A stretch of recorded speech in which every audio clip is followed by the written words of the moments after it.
What if Thanksgiving the one day meant for warmth and togetherness turned into a cold sentence the moment a son walked through the door and realized they weren't waiting for him? They were using him to clean up the mess. And the cruelest part is they didn't just leave behind an empty house, they left a dying man shivering in the dark, treated like an inconvenience they could simply let fade away. Before we dive into today's story, let us know where you're tuning in from. It's always amazing to see where our stories travel. Don't forget to subscribe so you won't miss the next twist in this journey. Now, let's listen to him from the heart. The strategic briefing room at Joint Base Pearl Harbor Hickam always smelled the same. Burnt coffee that had been sitting on hot plates too long, industrial floor wax, and the sharp recycled cold of overworked air conditioning. It was a sterile scent, the smell of hierarchy and paperwork of decisions made far from where consequences actually landed. More than 200 officers filled the room, colonels, lieutenant colonels, senior majors arranged in clean rows that mirrored the military's obsession with order. The front section was reserved for VIPs, generals, commanders, people whose presence alone bent conversations around them. I sat in the very back row, seat near the aisle, spine straight, eyes lowered, hands folded loosely in my lap. I'd perfected the art of being unremarkable a long time ago. Not in combat, not in training, at home. If you didn't draw attention, you didn't invite correction. If you didn't speak, no one could twist your words. Do the job, file the report, disappear. On paper, I was Major Ryland Rye Vexley, United States Air Force, mid-30s on the roster, but just over 30 in reality. My visible assignment placed me squarely in operations and coordination, important enough to justify a seat in the room, bland enough to never raise questions. I was the kind of officer people nodded at in hallways and immediately forgot. Down front, under the bright white lights, sat my father, General Stanton Vexley, 3 stars on his shoulders, a man who'd spent decades mastering not war but rooms. He knew how to laugh loud enough to fill silence, how to pause just long enough before speaking so people leaned in. When he shifted in his chair, conversations adjusted around him without conscious thought. I didn't hate him anymore. That stage had burned out years ago. Hate takes energy, and I'd learned to conserve mine. What I felt instead was something quieter and heavier. Every time I was in the same space as him, I felt myself shrink not in rank or competence, but in permission. As if I still needed approval just to exist in his line of sight. The briefing droned on. Slides clicked. Pens scratched paper.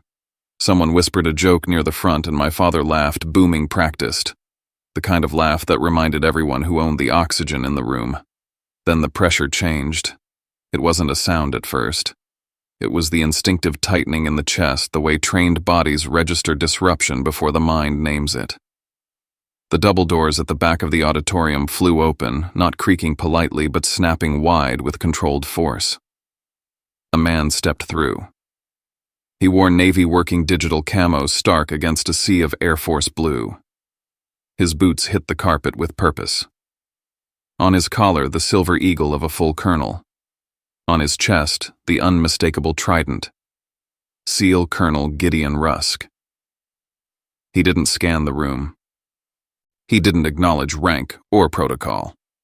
He walked straight down the center aisle like it had been cleared for him in advance. Conversations died mid-sentence. Even my father's laughter cut off as if someone had pulled a cord. Rusk stopped 10 feet from the stage. "I need a Tier 1 sniper." The words weren't loud. They didn't need to be.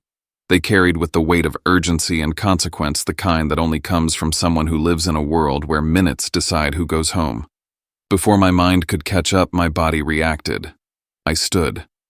Not because I wanted to be seen, not because I wanted recognition, but because that sentence, those exact words, weren't part of a briefing. They were a summons. A request phrased in operational language aimed at an asset that officially didn't exist. I knew Rusk wasn't here for my father. He hadn't cut through protocol and walked into a room full of generals to ask permission. He was here to find something buried. A chair scraped faintly behind me as I rose to attention. And then my father turned. He looked at me the way someone looks at a child who has spoken out of turn in public.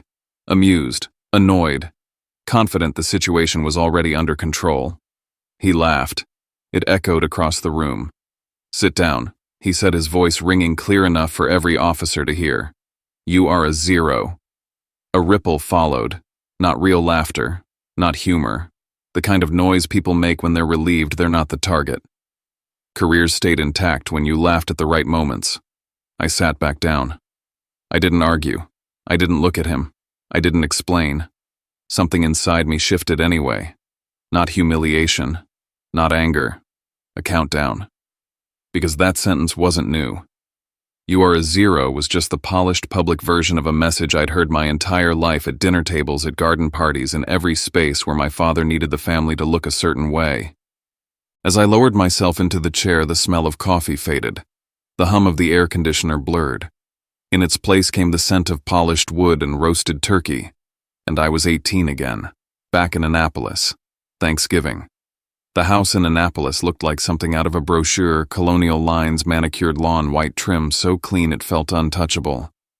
Inside it was a museum dedicated to my father's career. Framed photographs of him shaking hands with senators. Shadow boxes filled with medals arranged at perfect angles. An American flag folded into a crisp triangle on the mantel. I was 18. The dining table stretched long beneath the chandelier, set with the good china, the kind no one dared chip. The television in the living room played a football game loud enough to fill the gaps between sentences. The crowd roared. Plates clinked. My mother moved back and forth from the kitchen with practiced precision, placing dishes as if alignment itself could keep the peace. I'd been holding my news for weeks, waiting for the right moment. I believed naively that Thanksgiving might soften him. A day built around gratitude, family. I cleared my throat. "Dad," I said. He didn't look up right away. He kept cutting his turkey neat and deliberate. "What is it?" I felt my pulse in my ears. "I got the letter. I was accepted." That made him pause. Just slightly. "Accepted where?" "The Air Force program," I said. "The advanced track. Recon and sniper pipeline." I told him about the scores, the evaluations, the benchmarks that eliminated most candidates before they even started.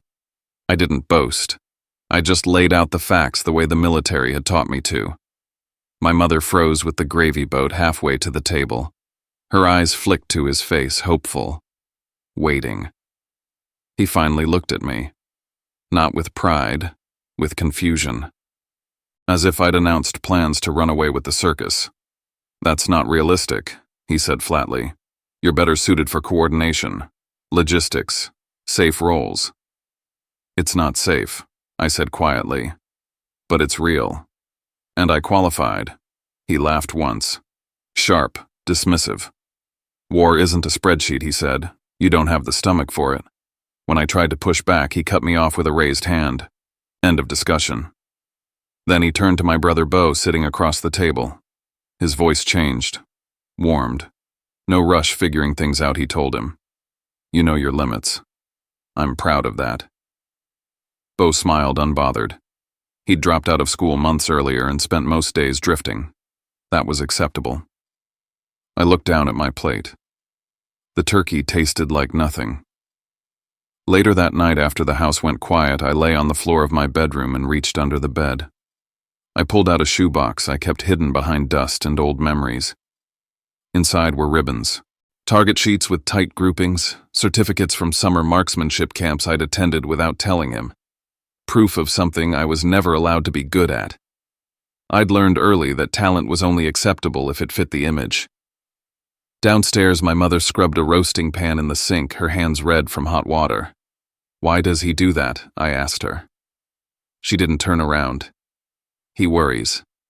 "It feels like erasure," I said. She finally faced me, tired eyes soft with something like apology. "Don't make it harder. It's easier if you let him be who he is." That night I decided to disappear inside my own house. No more sharing, no more hoping. I didn't know then that invisibility, forced at first, would become the foundation of everything that came after. Or that one day a man would walk into a room full of generals and demand a ghost, and that my father for the first time in his life would realize he'd never really seen me at all. I was 21 when the shoulder gave out. It happened during a nighttime land-nav drill at the Western Training Zone, cold air cutting through soaked BDUS, sweat burning into scrapes. I hadn't noticed my rucksack dragging against a rib that would later show up fractured on the X-ray. We were pushing through the final waypoints when my boot caught something slick under the mud. 1 second I was moving. The next I was flat on my side with a crack I felt deep in my chest. They sent me to the base infirmary. A curtain, morphine, and silence. I lay there staring at the speckled ceiling tiles while the morphine dulling my bones couldn't numb the louder sting the voice I could already hear in my head. I didn't call him. It wasn't even a debate. I knew how the conversation would go. No concern, no warmth.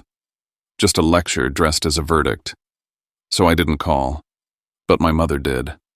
I knew she would. And that's what made it worse, because a part of me, no matter how hardened I thought I was, still waited for something soft to come through the line.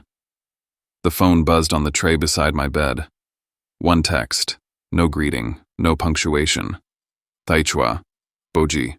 Venha. Song Cho Jang Hoang. I stared at it for a full minute. That was it. No, are you okay? No, we're coming. Just a command. As if pain was proof he had been right all along. And then the kicker, a suggestion that I should come back, settle down, marry someone suitable, maybe help out in Annapolis or take some safe Pentagon-adjacent job where his friends could monitor me, an ornamental life. Predictable, safe, leashed. I turned off the phone. And in the fluorescent quiet of that medical bay, I asked myself something that shifted everything. If he was never going to see me, never going to accept me, then what the hell was I living for? It hit me like clean air after a long dive I'd spent my whole life moving around his shadow, waiting for his gaze to soften, for his voice to change. But the truth was brutal and liberating. He didn't want a son. He wanted a mirror, and I refused to be that. The moment I could stand again, I submitted my transfer packet. The hardest route, the quietest route. A program where visibility got you killed, where your last name meant nothing unless someone was carving it on a plaque. I signed up for the one path he couldn't contaminate because it didn't exist on his radar. The track where my very existence had to vanish in order to succeed. I wasn't doing it to prove him wrong anymore. I was doing it to cut the cord, to turn every echo of his voice into static. The first thing I did when I returned to training was change how I walked, how I breathed, how I stood in a crowd. I started erasing myself in ways that felt deliberate, almost sacred. Ghost wasn't my name yet, but the blueprint had been drawn, and the number 13, that would come later. Earned, not chosen. The moment I left that infirmary, I was no longer his son. I was no longer waiting to be seen. I had started becoming someone no one could track, not even him, and that made all the difference. Mississippi doesn't play fair. Camp Shelby deep in the pines smells like mildew and rot. The air clings to your skin like guilt. It seeps through your boots, your collar, your pores. The bugs don't care who your father is, and neither does the mud. It just swallows you whole. That was the start of sniper school. I was 22. My body still ached in places from the fall, but I carried it like a secret, tight-lipped, no limp. Because weakness wasn't a wound here. It was a signal flare. And in this course, signal flares get you cut. The intake was brutal forced marches, water obstacles, elevation drills, simulated stress, sleep deprivation, hunger noise. They stripped us down until all that remained was instinct and will. Then came the harder part, stillness. The art of becoming nobody. Stalking drills lasted hours. Crawl inch, breathe shallow. Learn how a leaf bends when it's stepped on wrong. Learn what scent carries on wet air. Learn the exact pressure your elbow puts into soft dirt before it becomes a trace. The instructors didn't speak much. They didn't need to. Every failed movement ended with a spotter's glare and a hand signal to get out. The hiding tests were worse. Lie still under brush for 8 hours. No scratching, no blinking off rhythm. Swallow too loudly, and you're found. Get bitten, stung, cramped, no matter. Don't move. One guy quit mid-shiver. Another started crying into his sleeve and disappeared before morning. But I stayed. Because this wasn't about passing. It was about shedding the last of what made me traceable. Report drills followed. You observe. You record. No embellishments, no instincts. Just what you see, how far, how long, and in what direction. Emotions are a liability here. Then the shooting began. Long range, variable wind. Angle calculations, thermals, elevation. Breathing technique, heart rate, humidity. Each round was math. Each miss was a death. You don't get second chances at 1,000 meters. My first few rounds were tight. Not perfect, but close. And then the whispers started. Vexley isn't his dad some general guess that explains how he got in. The name was supposed to mean nothing here. But it followed me like a stain. Some guys started watching me differently. I caught instructors hovering longer at my firing station, double-checking my logs. I was sent on randomized drills, more often pushed into back-to-back assessments until my vision went gray around the edges. I didn't complain, because part of me needed it. I wanted them to see I wasn't built from privilege. I was forged from rejection. But then something strange happened. After one stock report, I noticed a symbol on my file. A strange mark, non-standard. It wasn't from our instructors. Someone else had eyes on me. Someone higher. Someone outside the school structure. That changed everything. I wasn't just being evaluated, I was being hunted, or recruited. I didn't know which was more dangerous. Then during a critical week, a call came through. My mother. Again. The message was polite, soft. Your father wants you home for the ceremony. Important guests. I stared at the notification. If I called back, I'd break the rhythm I'd spent weeks mastering. If I gave in even just to explain, I'd lose the one thing I was finally starting to feel: autonomy. So I didn't answer. First time in my life. And it nearly cost me everything. That same night during a live concealment drill, my body revolted. Hours without motion. Bladder screaming. Muscles locking. I had to make a choice between personal dignity and mission fidelity. I chose the latter. And when the drill ended and I peeled myself out of the earth smelling like filth and shame, I expected the self-disgust to come roaring in. But it didn't. Something else rose up instead.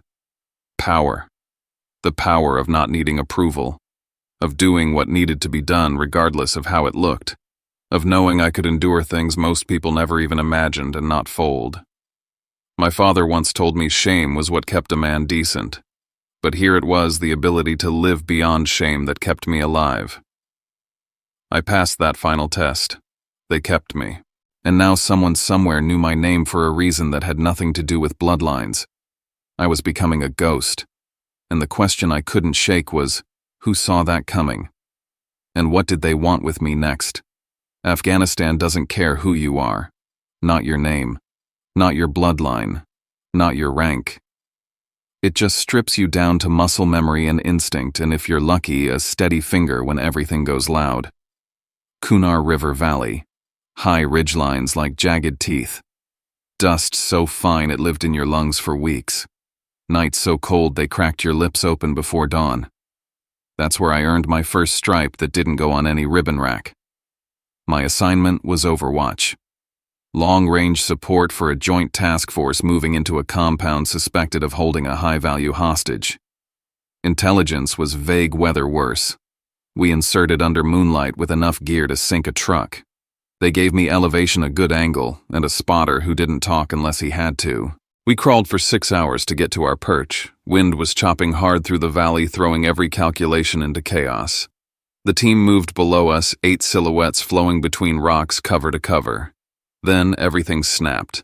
A sharp whistle over comms. We're pinned. RPG, 11 o'clock, 10 meters from compound wall. I didn't wait. My spotter called distance 927 meters. I already had eyes on. Narrow figure. Shouldered launcher. The math kicked in fast, wind at 22 knots crosswise. Drop 6 feet at this range. Exhale on the half beat. Trigger squeeze, not pull. Let it break itself. The shot cracked through the valley like a signature. Target folded. RPG dropped harmlessly. Radio went silent for a second. Then target down. Moving. No one said thank you. No one turned around. That's how it's supposed to be. Do the job. Vanish. That night as we exfiltrated through freezing fog, I didn't say a word. Neither did my spotter. But when we reached the rendezvous and I stepped away to reload gear, I heard it. He's like a damn ghost. The name stuck. Not because I wanted it, but because no one could remember what else to call me. Ghost wasn't a nickname. It was a placeholder for someone you never saw coming but who left a mark that couldn't be undone. Tours blurred after that. The missions got harder. Deadlier. We stopped keeping count of how many nights we didn't sleep. How many times the terrain almost killed us before the enemy even had the chance. I got good at vanishing. At turning up only when necessary. At collecting intel, coordinating support fire, watching people walk away alive because I pulled the trigger when no one else could. Some of those missions never existed on paper. Others lived in black folders with no names. I never asked questions. I didn't debrief more than was required. I learned to wear silence like armor. And in that silence, someone noticed. His name was Gideon Rusk. He wasn't my father. Thank God. Rusk was attached to one of the Allied commands. Rough edge to his voice, dry humor, the kind of man who didn't waste oxygen asking about your resume. First time we met, he looked me up and down, then just asked, "You get the job done?" I nodded. He grinned. Then that's all I need to know. That was the first time in my life a man in authority didn't try to shrink me to fit his image. The contrast hit me hardest when I came home on leave. Annapolis, my parents' house, big garden party full of people who smiled without showing teeth, contractors, generals, senators, aides. I was barely through the back gate when someone asked, "And where's our soldier boy been hiding these days?" I opened my mouth, just enough to say something real. Not classified, but real. Before I could speak, my father's voice cut clean across the patio. "Oh, he's been in Europe, studying, finding himself, you know." A polite chuckle. Glasses clinked. I just stood there, half a step behind him, close enough to be part of the family photo, but far enough to feel like a prop. He looked right past me as he said it. Not even a glance. And I realized something gut level, something that changed the whole shape of our war. My father wasn't just ashamed of me. He was afraid of what I'd become. Because what I'd become didn't fit his script. The war I fought didn't have medals he could pin on my chest at fundraisers. The life I lived didn't come with talking points. If he acknowledged who I really was, he'd have to surrender control of the story. And he would never do that. I didn't call him out. Didn't ruin the party. Didn't challenge the lie. Because in that moment I understood something deeper than anger. Silence wasn't surrender. It was strategy. So when I returned to my unit, I filed one request reassignment to a more permanent classified division. No more temporary deployments. No more visibility. Total erasure from conventional command structures. I knew the risks. I accepted the terms. Because if my father needed to control the narrative, then I would become someone no narrative could touch. Someone who lived off the record. A ghost. And if I was going to become that, I'd have to pick a number, but not just any number. One that would make sure he never wrote over me again. 7 days before the Hawaii briefing, I sat at a table in D.C. that didn't belong to any war room. It was a seafood place in the wharf, the Salt Line. Off-duty, no uniforms. Just a handful of us who'd bled enough to earn the right to sit in silence and not explain the bruises. I was laughing for real for the first time in weeks. Something about the oysters being overpriced and the beer tasting like melted metals. Then Master Sergeant Tessa Rourke, sharp-eyed 2 decades in, looked at me and said quietly, "You know he's not blind, right?" I paused mid-sip. She didn't wait. "He knows exactly who you're becoming. That's what scares him. Not that you're reckless, that you're respected." I didn't answer. She leaned in. People like him don't fear failure. They fear irrelevance. And you're not asking for permission anymore. An hour later, my phone buzzed. Text from my father. "Be home by 1900. Need patio cleaned and grill ready. VIP guests. Wear something clean. Nothing military." I stared at it. "No, please. No curiosity about where I'd been, just an order like I was on staff. And the final line, that was the kicker. Nothing military. Translation: don't remind people you're a soldier. Don't make them uncomfortable. Don't overshadow me. I drove to his house in silence. When I arrived, the prep was already in motion. Landscapers, caterers, music cues. The entire backyard turned into a staging ground for political theater. My father wasn't hosting a BBQ. He was orchestrating a power display. I wasn't a guest. I was a stagehand. Somewhere between wiping down stainless steel and organizing wine bottles, I found a memo tucked under a stack of folders. Unmarked, misplaced. But the name on the scheduling note caught my eye. Mine. The meeting it referenced a personnel review I never attended because I'd never been told. And the signature A 3-star who owed my father a favor. My chest went cold. He hadn't just dismissed me. He'd sabotaged my upward track, kept me off leadership rotations, boxed me into non-transferable positions, all under the banner of what's best. He wanted me nearby, visible, contained. That night at the Joint Base Andrews Gala, everything came to a head. I wore my dress uniform, regulations sharp, no frills, just the truth. My father frowned when he saw me, not angry, calculating. I watched it happen. The moment he realized I wasn't decoration anymore, then it got worse.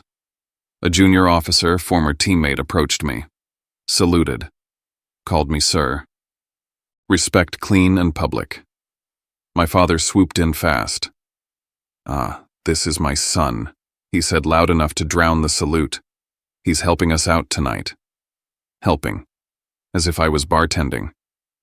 10 minutes later, he handed me a drink order and asked me to deliver it. To a man who'd once flown out a wounded Marine under sniper fire. I took the tray, walked it across the room, set it down without flinching. Because I wasn't playing his game anymore. I was studying the room. Who watched? Who looked away? Who saw the humiliation and pretended it wasn't there? Outside near the vehicles, he caught my arm. Fingers like a clamp. "You think I can't shut you down?" he hissed. "I built your career. I can unbuild it." I looked down at the red mark rising on my skin, and I smiled. Not out of defiance, but clarity. Because that's when I understood this wasn't about love. This was about control. And control ends the second you stop letting someone define you. That night, I didn't sleep. I stared at the ceiling of my hotel room until sunrise. Then I stood in front of the mirror. Not to adjust anything, not to prepare, just to look. To witness the version of myself who would walk into that Hawaii briefing and not flinch. Who would no longer sit down when my father smiled. Who would wait calm, precise for the moment someone in that room asked a single question. Call sign. And I would answer. With the name I earned. Not the one I was given. The briefing room at Joint Base Pearl Harbor Hickam felt exactly the same as it always did.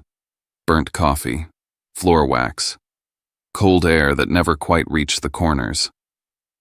Rows of officers sitting in careful symmetry uniforms pressed notebooks open more out of habit than necessity. The lights were too bright, the kind that flattened faces and erased nuance. I took my seat in the back row again.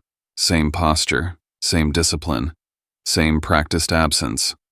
On every visible system, I was still just Major Ryland Vexley, an operations officer with a clean record and an unremarkable paper trail. Nothing that justified attention. Nothing that explained why I'd been summoned to a room this full. My father sat up front exactly where he always sat. General Stanton Vexley didn't need to speak to dominate a space. His presence alone rearranged it. People angled their shoulders toward him without thinking. Laughter clustered around his chair. He looked comfortable, in control, certain of the story this room was about to tell. I wasn't afraid. That surprised me. What I felt instead was a narrow calm, the kind that comes right before contact. I knew something was coming. I also knew my father would try to pull me down the way he always had, publicly, casually, with a smile sharp enough to draw blood. The double doors slammed open behind us. Not ceremoniously, not politely. A man in navy digital camo walked straight down the center aisle like the room belonged to him. He didn't acknowledge rank protocol or the 100 pairs of eyes tracking his movement. Colonel Gideon Rusk. He stopped 10 feet from the stage. "I need a Tier 1 sniper." The sentence cut through the room. Conversations died. Pens froze mid-scratch. Even my father's smile flickered. I stood up. Not to be brave, not to be defiant, because that sentence wasn't rhetoric. It was a live request. A call phrased in the language of urgency aimed at someone who knew exactly what it meant. Before I could say a word, my father turned in his seat. He laughed. Loud, confident. The kind of laugh meant to tell everyone else there was nothing to see. "Sit down," he said, voice carrying across the room. "You are a 0. A ripple of nervous laughter followed. The safe kind. The kind that protected careers. I didn't move. My father's expression shifted just slightly. He said my name again, slower this time, layering authority into every syllable. Then he escalated, his voice sharpening as he referenced discipline chain of command consequences. He wasn't just correcting me anymore. He was asserting ownership. That was when Rusk stepped forward. He placed himself between my father and me, his back to a 3-star general, his attention entirely on me. It was a small movement, but the effect was immediate. The room went quiet in a way I'd never heard before. Rusk didn't argue. He didn't explain. He asked one question. Call sign I answered without hesitation. Ghost 13.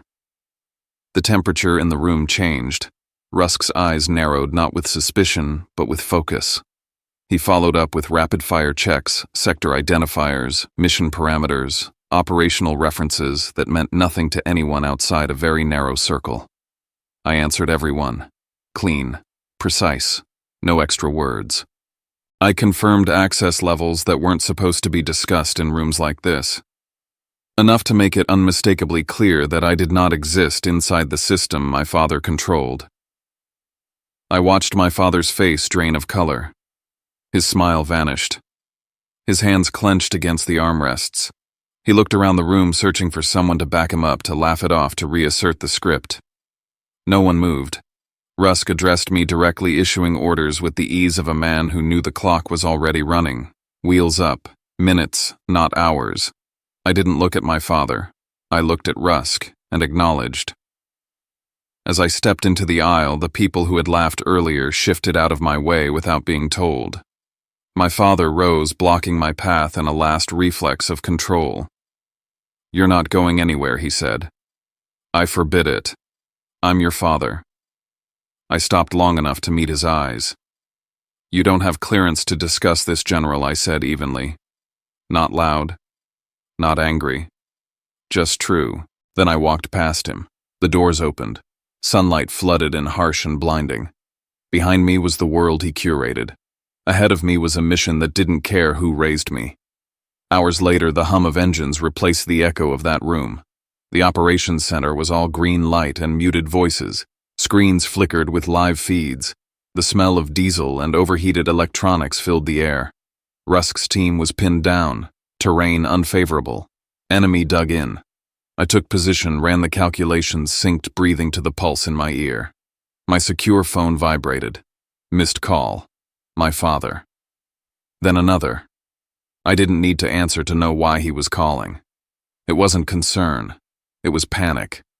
The kind that comes when control slips through your fingers. I looked at the screens again. One showed a name on my phone. The other showed men who needed me. I powered the phone off. The shot traveled clean and true. The window opened. The team moved. I cycled the bolt. A single casing hit the floor with a sharp metallic sound.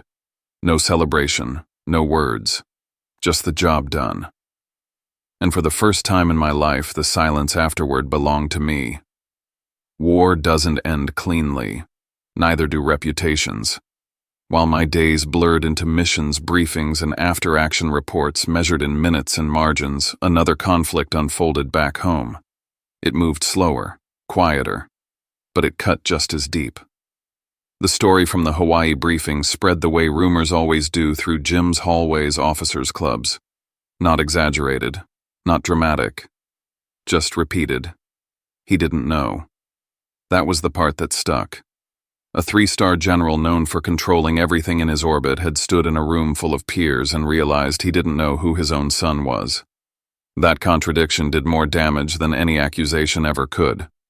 When my father tried to regain control, he went to the tools that had always worked before rank and family. He called Colonel Adrian Cross, the officer responsible for visible personnel records, demanded full access, unredacted files, everything. Cross didn't raise his voice. He reminded my father that the line was recorded. He asked calmly whether my father was ordering him to violate federal law.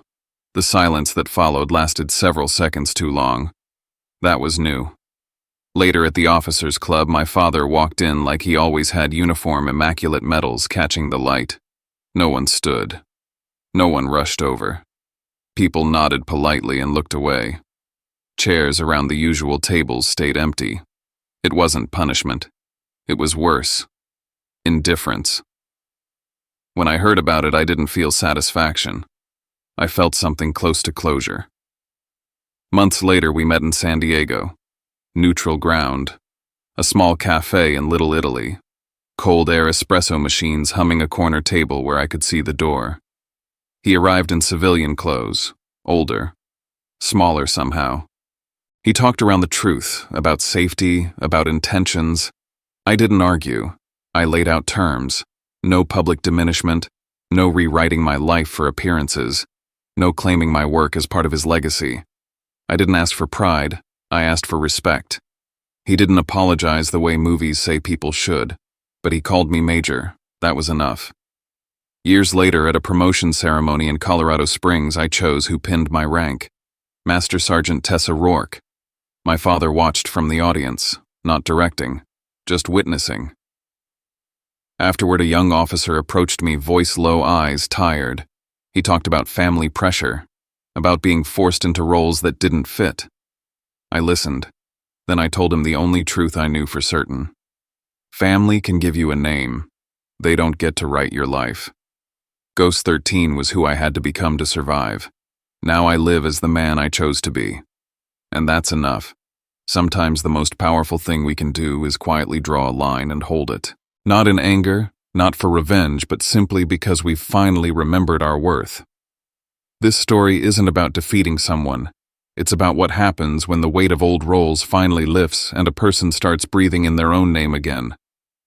When a son stops trying to win a father's approval and instead chooses peace. A real, steady kind. The kind that doesn't ask for permission. We all carry histories, some loud, some buried. But what we do next, what we choose to pass on or leave behind, that's where the real story begins. Maybe that's what today reminded us, that even silence can be a boundary. And sometimes it's the kindest one we've got. If this story touched something in you, or if you've ever lived through a version of it yourself, feel free to leave a few words below. We read every comment with care. And if you'd like to be part of a space that holds stories like this quietly, respectfully, consider subscribing. It means a lot. We'll see you next time. We'll see you. Until then, take care of your peace and of each other.